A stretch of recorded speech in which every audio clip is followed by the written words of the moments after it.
Berikutnya, Waqila li Dunnun al-Misri. Ada seorang ulama namanya Dunnun al-Misri. Beliau ditanya, mata yu'lamu rajulu annahu min safwatillahi ta'ala. Kapan seseorang itu bisa ketahui dia itu adalah hamba pilihan Allah? Kapan kita bisa tahu orang itu adalah hamba Allah yang dipilih Allah menjadi orang istimewa? Qala, Al-Imam Dunnun al-Misri menjawab, yu'rafu dzalika bi arba'ati asya'. Kita bisa tahu seseorang itu adalah hamba Allah yang istimewa dengan 4 perkara. Maka berusahalah kita dapati 4 perkara ini, maka kita menjadi hamba Allah yang istimewa.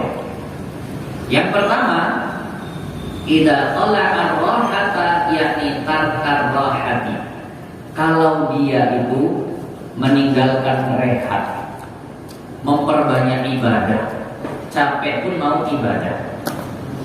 Sikapnya untuk mencari surga persis seperti sikap orang-orang untuk mencari dunia zaman sekarang. Lihat orang sekarang kalau cari dunia, rehatnya sedikit, rehatnya sedikit. Kalau seandainya ada yang bilang ini pulang jam 5, tapi kita hari ini lembur ya, gaji per hari misalnya 100.000, ini lembur. Yang lembur dapat gaji jadi 200.000. Oke siap. Jam berapa sampai jam 10? Masalah, lumayan sampai 100.000. Rela dia meninggalkan rehat untuk dapat 100.000 tadi. Kan begitu, apalagi menjelang Idul Fitri. Kejar target, tukang kue itu malam. Gak masalah, gak apa-apa, gak rehat. Nanti gaji nanti besar. Nah, orang yang memang menjadi hamba pilihan Allah, ketika dia bisa bersikap seperti itu dalam ibadah, kayaknya udah capek, tapi kata Allah, sholat malam itu pahalanya besar. Dia bangkit lagi dia sholat, dia bangkit lagi dia sholat lagi. Kayaknya udah capek, tapi ngaji ini pahalanya besar. Nanti aja rehatnya, yang penting dapat surga, berangkat lagi. Padahal udah capek tadi seharian kerja. Nah, hari Senin pula lagi tuh. Yang kadang-kadang padat-padatnya hari Senin, malam Selasanya ngaji, apa-apa, nanti rehatnya. Nah, ini termasuk hamba pilihan Allah. Kalau dia bisa meninggalkan istirahat dalam ibadah. Makanya ulama dulu itu kita baca tuh Masya Allah ibadahnya. Imam Syafi'i itu tiap hari khatam Quran, sehari sekali khatam Quran. Tapi masih ngaji, masih ngajar, masih dagang, masih nulis kitab. Kita nggak tahu bagaimana cara bagi waktu. Secepat-cepatnya khatam berapa jam kira-kira? 3 hari. Kalau paling cepat kali sehari nggak bisa. Bayar. Imam Syafi'i tiap hari khatam Quran.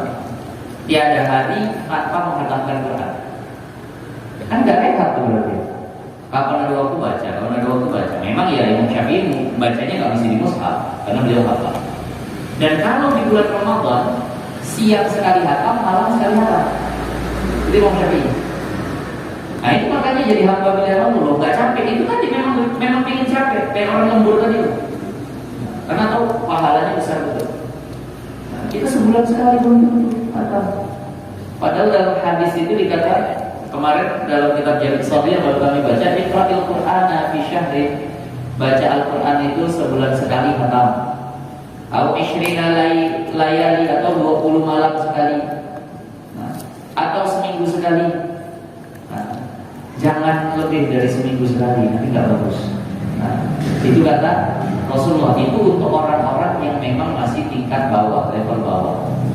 Sayyidina Utsman bin Affan lebih lagi daripada Imam Syafi'i.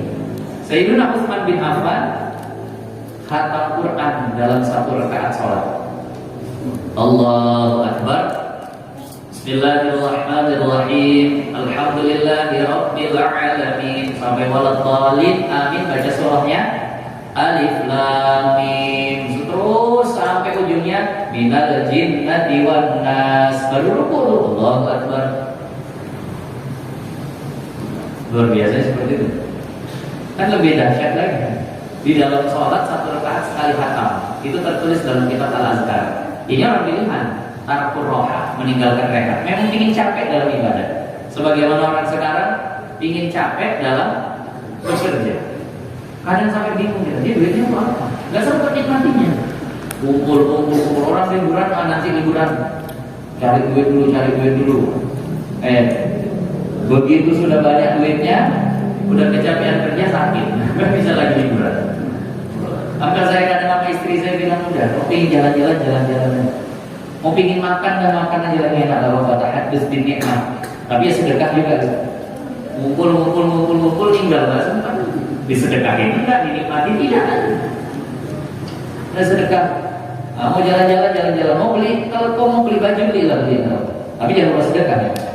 Karena saya merasa ya udah bentuklah tahadus menikmati nikmat yang Allah berikan. Itu yang pertama, meninggalkan rehat.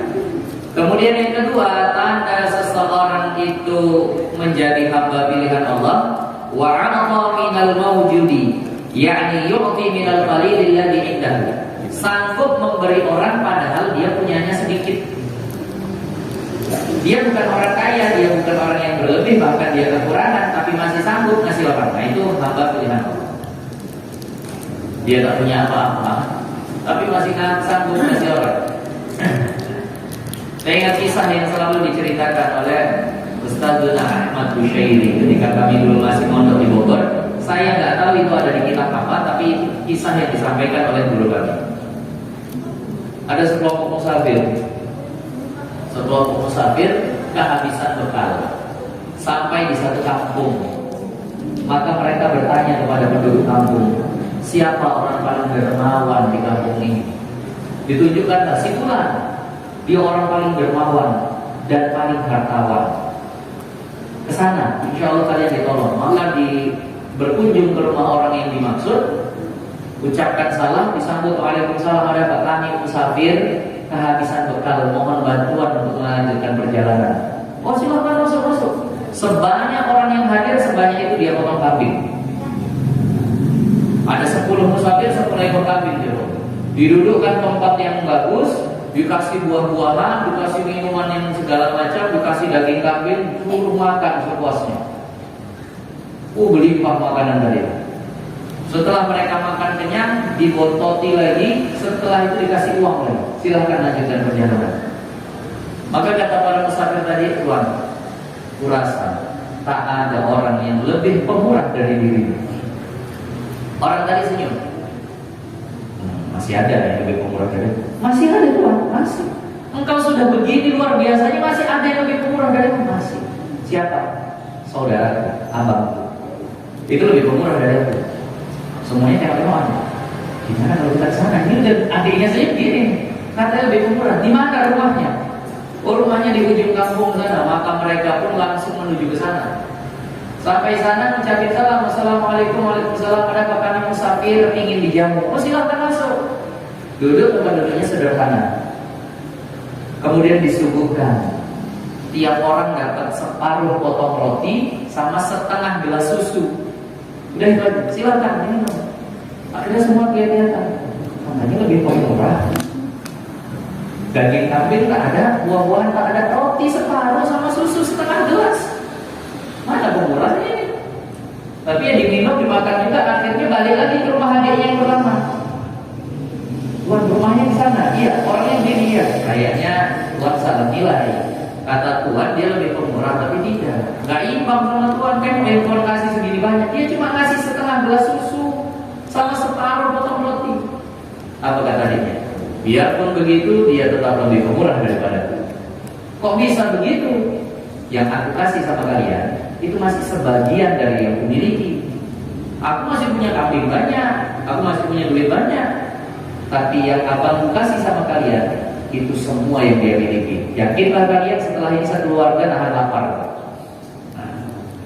Jadi bukan tentang banyak sedikitnya, tapi tentang pengorbanannya. Biarpun sedikit tapi masih sanggup ngasih, itu lebih dahsyat. Kalau banyak bisa ngasih, wajar kan gitu. Tapi dia udah tak punya apa-apa, masih mau ngasih. Itulah hamba pilihan Allah. Jadi jangan merasa 100.000 itu lebih besar pahalanya dari 10.000, belum tentu. Kalau di dompetnya ada 1 juta, dia ngasih 100.000. Lalu ada orang di dompetnya cuma ada 15.000, dia ngasih 10.000. Ini pahalanya bisa lebih besar yang 15.000. Kenapa pengorbanannya lebih besar? Kenapa dia sanggup berbagi, sanggup memberi ketika nggak punya apa-apa? Nah, ini pilihan Allah. Ini hamba pilihan Allah. Ini sudah lebih dahulu ditunjukkan oleh baginda Nabi Muhammad SAW. Nabi Muhammad sudah lebih dulu nyontohkan yang seperti ini.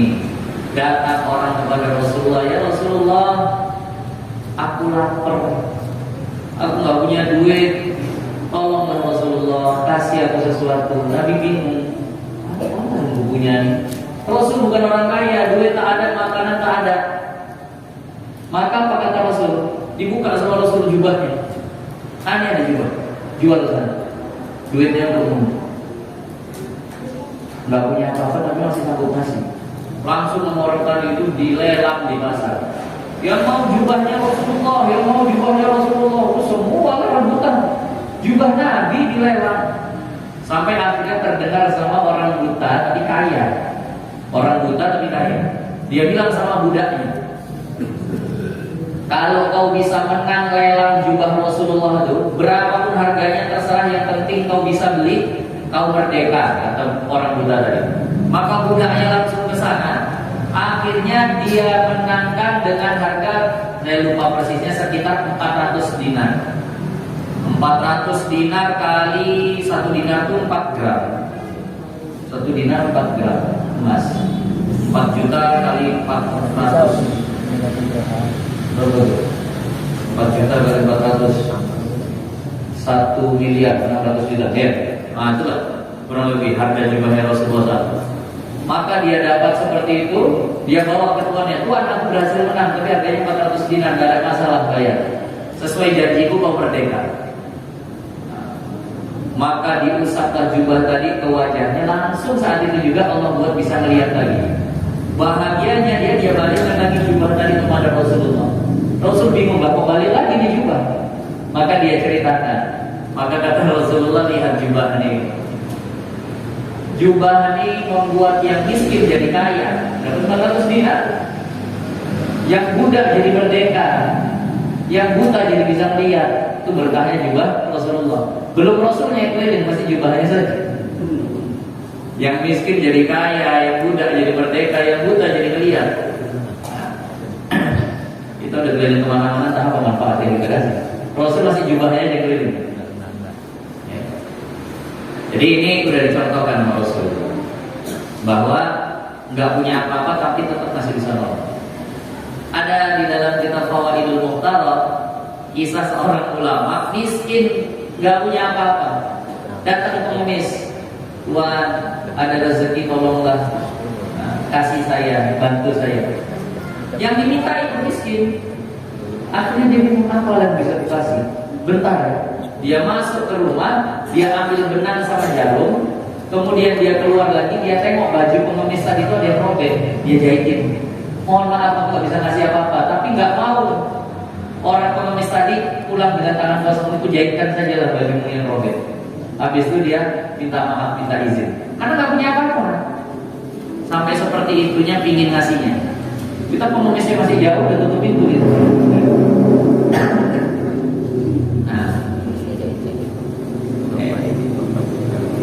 Saya sebenarnya mending orang yang minta-minta langsung saja daripada yang ngamen-ngamen, kadang sampai dicat tubuhnya pakai silver itu. Nah, kalau minta aja udah, kadang dia jalannya dengan jalan yang haram untuk mencari duitnya tadi itu, dengan nipu atau apa segala macam. Dan jujur dah, minta kasih berapa 1.000, 2.000, kalau ada pengemis itu kasih aja. Kalau dia minta sebelum dia bohong ini itu segala macam, Pak kasihan, dan kasih 2.000, 1.000. Yang penting jangan tangan kosong. Rasul kalau dimintai nggak pernah nolak. Kecuali nggak ada duit kan, nggak ada duit tapi kasih. Nah,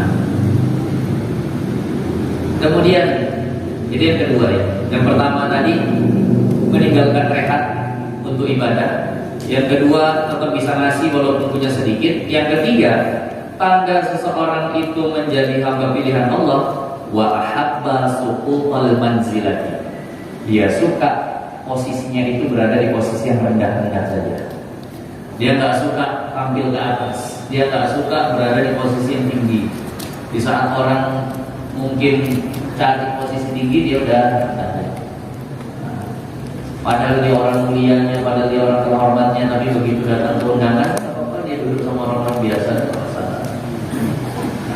Itu seperti itu. Jadi ini tanda orang itu pilihan Allah, dia nggak suka posisi yang tinggi. Nah yang terakhir, wastawat indahul mahmadatu wal madammah, sama di hatinya antara pujian dan celaan. Dipuji tidak meninggi, dicela pun tidak sakit hati. Nah, ini tanda hamba itu pilihan Allah. Pilihlah mana yang bisa kita buat. Minimal jangan tempat-tempat ini tak ada kan gitu. Nah, ibadah males, sama harta pelit, pingin posisi tinggi, cari-cari pujian. Kan jauh kali kita dari hamba pilihan Allah. Diusahakan adalah satu aja. Gak ada yang hadir. Padahal kalau mau jadi hamba pilihan Allah, empat-empatnya ini harus ada. Versi ulama ini. Nah, segini kita tahu itu kita akan datang nanti.